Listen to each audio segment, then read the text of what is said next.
हो गया।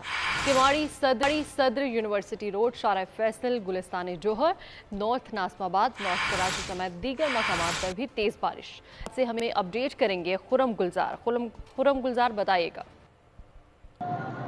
जी बिल्कुल, शहर कराची में मूसलाधार बारिश का जो है वो सिलसिला शुरू हो गया है। मुख्तलिफ इलाकों में तेज हवाओं के साथ जो है बारिश हुई है। स्पीड 33 सुपर हाईवे, इन इलाकों में शदीद बारिश रिकॉर्ड की गई है। तेज हवाओं के साथ बारिश का सिलसिला शुरू हुआ, क्योंकि शहर के मुख्तलिफ इलाकों में बारिश के शुरू होते ही जो है वो लोड शेडिंग का आगाज हो गया। अपना मौसमियात में जो है वो बारिश के आगाज शुमार भी जारी कर दी है, जिसमें सबसे ज्यादा बारिश जो है वो फुलझानी टाउन में 20 मिलीमीटर बारिश रिकॉर्ड की गई है। कायदाबाद में 10, नॉर्थ कराची में 8.7, इसी तरह औरंगी टाउन में 7.2, नाजवान में 6 मिलीमीटर, पीएफ मसरूर बेस में 6, साथ ही गुलशन मेमार में 5 और गुलशन हदीद में 4 मिलीमीटर बारिश रिकॉर्ड की गई। जो शहर के मुख्तलिफ इलाकों में जो शाराएं हैं वहाँ पे पानी खड़ा होने की वजह से ट्रैफिक की रवानी में खलल पड़ रहा है, जबकि बेशतर मकामात पे जो है वो ट्रैफिक पुलिस गायब है, जबकि हमें ट्रैफिक पुलिस जो है वो दिखाई दी है। जी बहुत शुक्रिया खुरम गुलजार अपडेट करने के लिए।